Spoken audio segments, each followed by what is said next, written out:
Hai Sobat Sehat semuanya, saya Dr. Tirta Wijaya. Di channel ini kita akan bahas berbagai masalah seputar kesehatan. Dan pada kesempatan kali ini kita akan membahas mengenai keputihan. Keputihan ini ada macam-macam. Ada yang normal, ada yang nggak normal. Dan keputihan nggak normal juga macam-macam. Ada yang tidak menular, ada juga yang menular.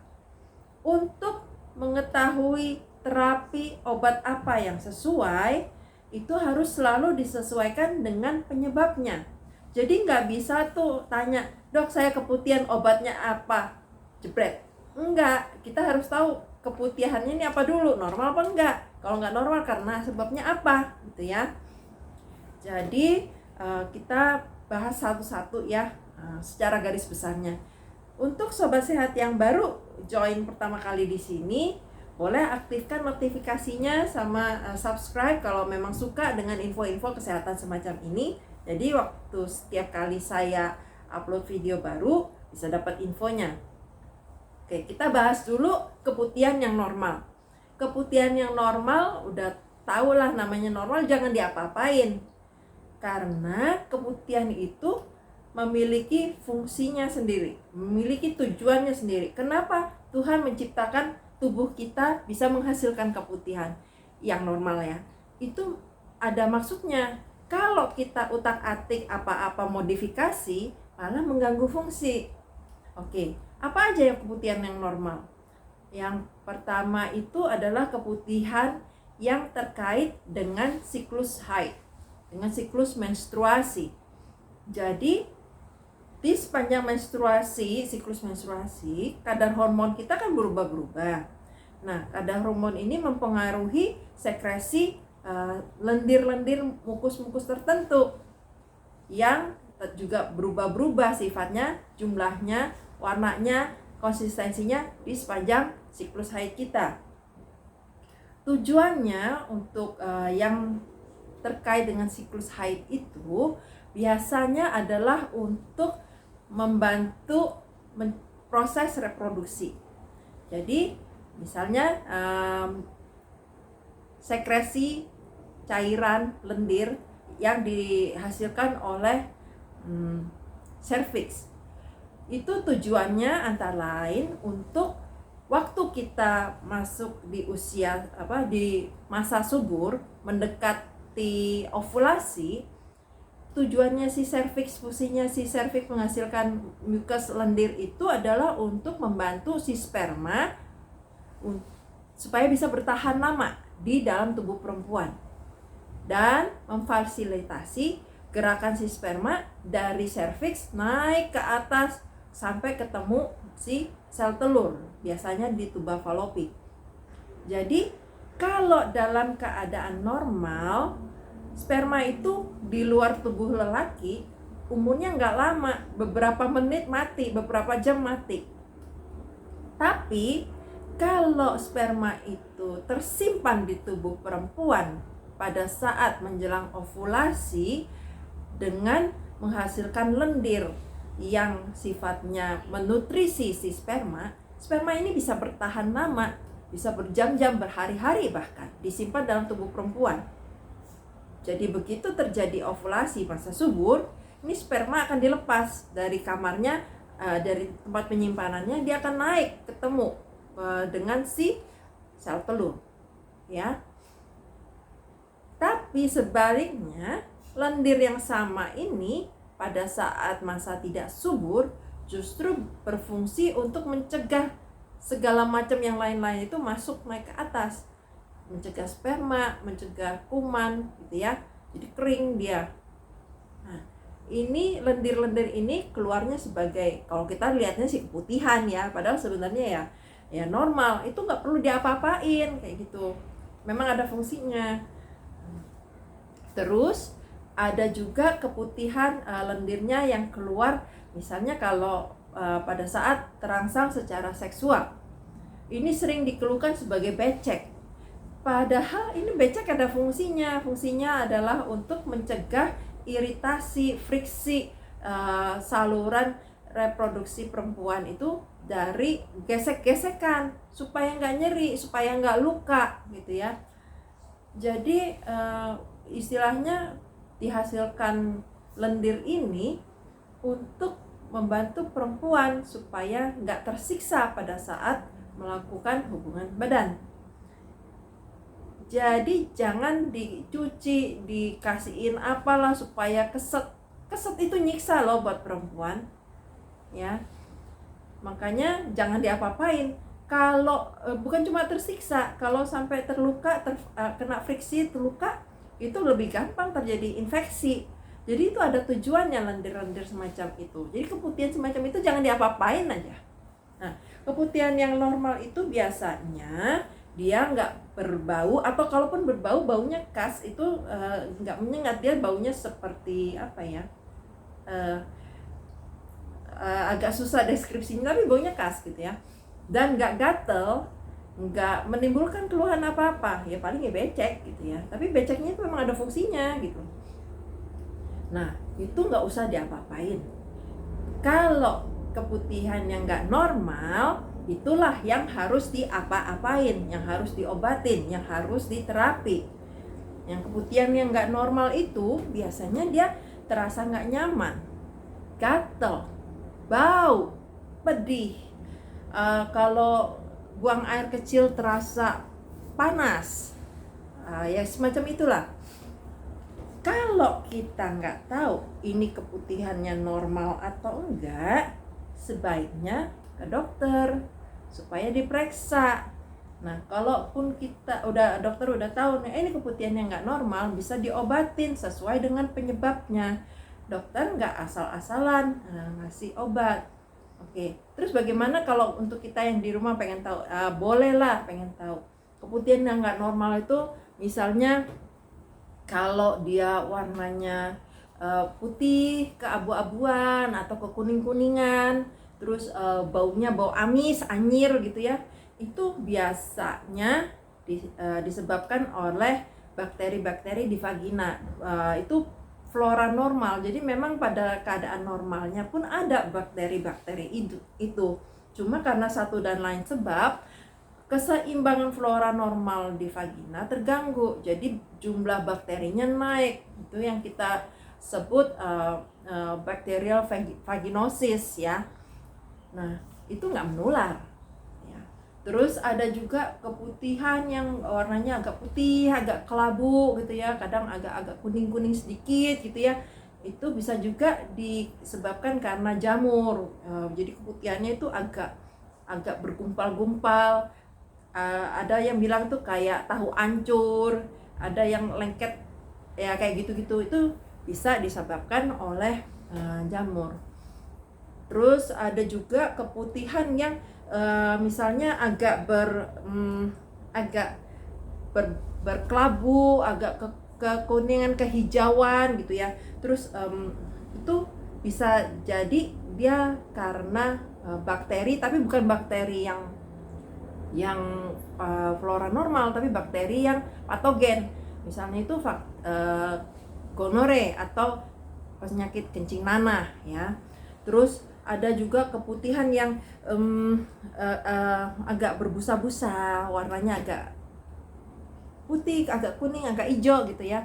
Itu bisa juga karena trichomonas gitu. Terus ada keputihan yang jadi lihat ya, tadi yang saya bilang putihnya agak kuning, agak hijau, agak kelabu, hampir sama.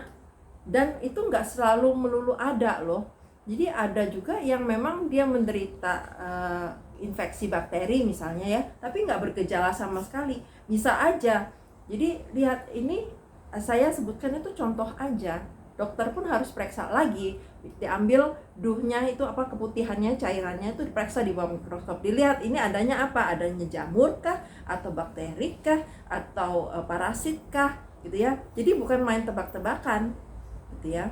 Nggak semua putih yang warnanya keputihan warnanya hijau pasti karena bakteri, karena gonore. Enggak juga, banyak juga orang yang menderita gonore terinfeksi tapi nggak ada gejala apa-apa, makanya bisa nularin ke sono kemari gitu ya. Itu saya sebutkan contoh aja.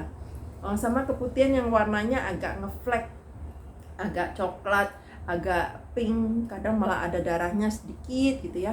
Itu tandanya ada perdarahan di saluran reproduksinya. Bisa jadi karena Oh, mungkin karena mau mens, flek-flek.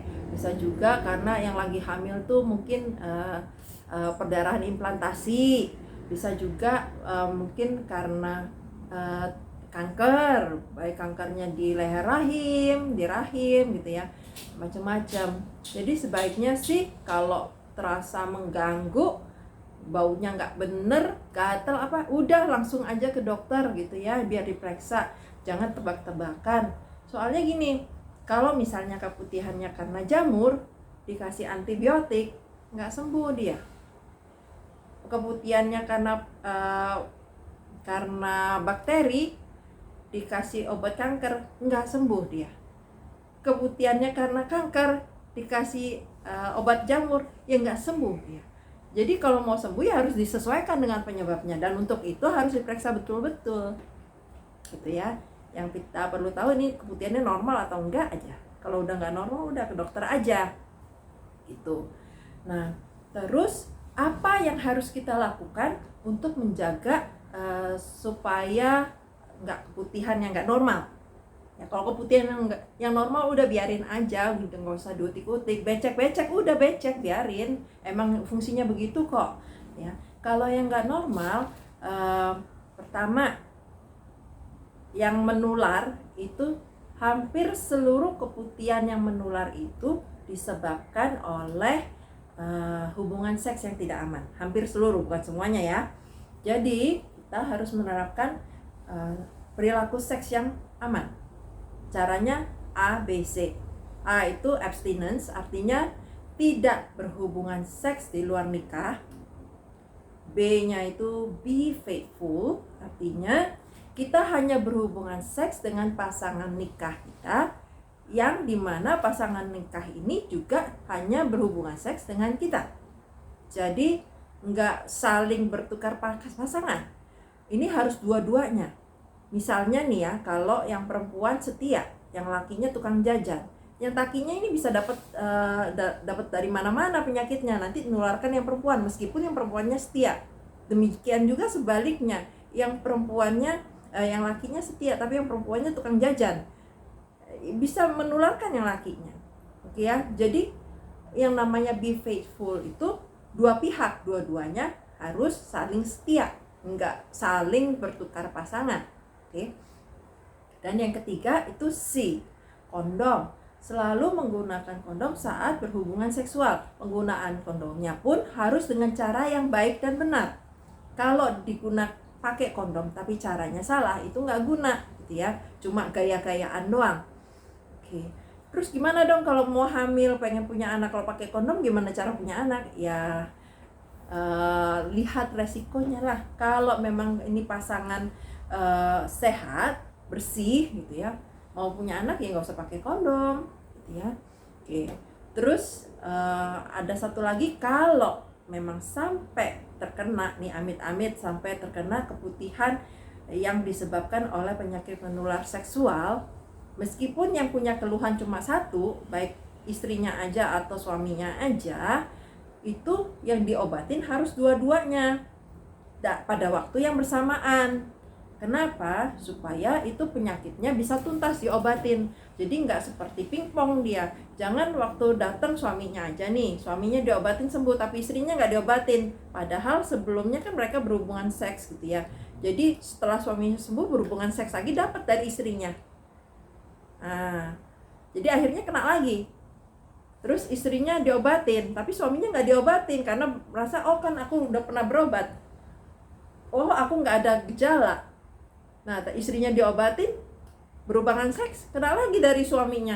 Jadi pindah-pindah ini penyakit ya. Jadi prinsipnya kalau untuk penyakit menular seksual, diobatinnya harus barengan pada saat yang sama, meskipun pasangannya nggak ada gejala, nggak ada keluhan.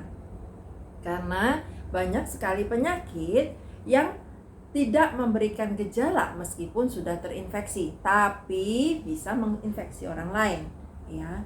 Itu terus menjaga kebersihan, hygiene daerah kewanitaan.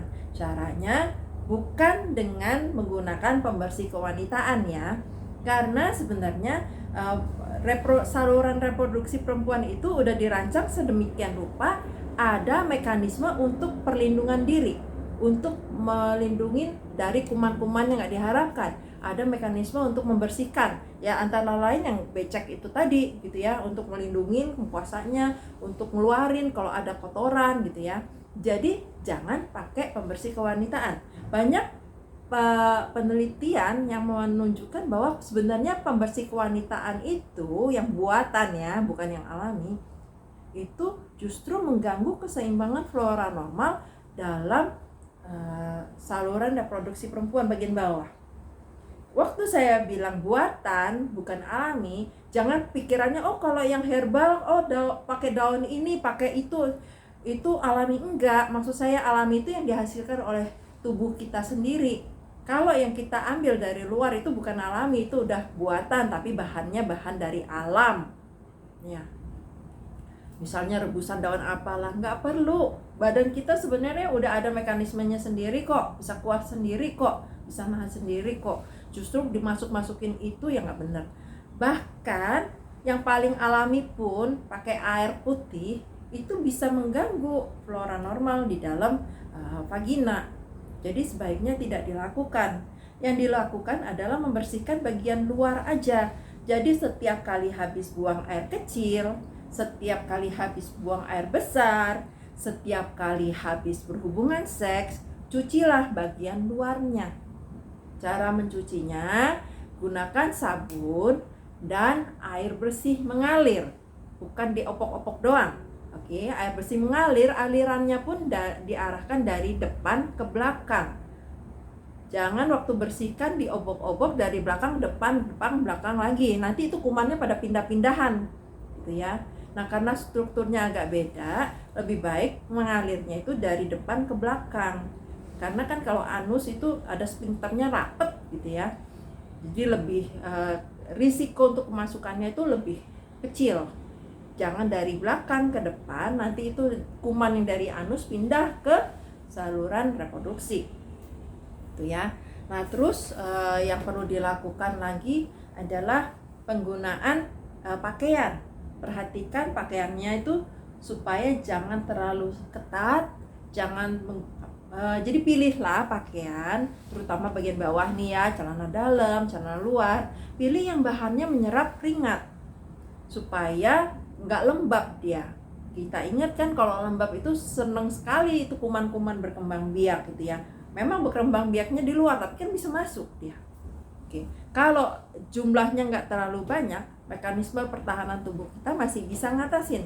Tapi kalau terlalu banyak, nanti jebol pertahanannya, masuk dia ke dalam. Atau bisa juga, misalnya kalau terlalu lembab, terus nanti jamuran, iritasi, meradang, kulitnya terluka gitu ya. Apalagi kalau digaruk-garuk, itu kuman masuk semua dari luka gitu ya. Jadi pilih pakaian dalam, celana luar yang nggak terlalu ketat dan bahannya menyerap keringat. Kalau kotor, kalau basah, segera diganti. Nah, ganti dengan yang bersih. Nah, yang udah pakai itu mesti segera dicuci. Jangan cuma diangin-anginin terus dipakai lagi ya. Ini sebenarnya berlaku juga untuk laki-laki sih. Oke. Jadi jaga kebersihan, hygiene di daerah genital gitu ya. Terus kalau perempuan itu kadang suka tanya pakai panty liner yang apa yang bagus, atau yang sebel sih di Facebook kadang ada ngeluh keputihan, disuruh pakai panty liner ini, suruh pakai sabun itu. Nggak perlu sebenarnya. Jadi panty liner itu ya, terutama panty liner itu kan dia ada lapisan yang tahan air supaya nggak tembus. Ini sedikit banyak dia menyebabkan kelembapan di daerah kewanitaan itu, nggak bisa keluar. Kan tadi seperti saya bilang tadi, bagusnya pilih celana dalam yang menyerap keringat. Tapi ini nggak akan berguna kalau misalnya celana dalam yang menyerap keringat itu dikasih panty liner. Jadi kelembapan nggak akan keluar gitu ya. Terus yang pakai mengandung ion negatif lah, dari bambu lah, dari apa, itu sebenarnya nggak perlu kok. Kalau dalam keadaan normal nggak perlu.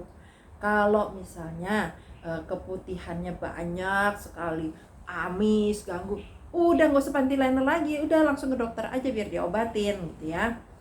Nah, terus kalau pakai pembalut itu jangan lama-lama. Memang mentang-mentang ini mensnya mau habis atau mensnya baru hari pertama, nggak terlalu banyak, udah dipakai seharian. Jangan, itu namanya ternak kuman. Jadi panty liner atau pembalut itu mesti sering-sering diganti gitu ya. Jangan seharian dipakai. Kalau udah ternoda, kotor, udah langsung diganti meskipun masih belum penuh gitu ya. Oke, sekian yang bisa saya sharing hari ini mengenai keputihan. Semoga bermanfaat. Salam sehat selalu.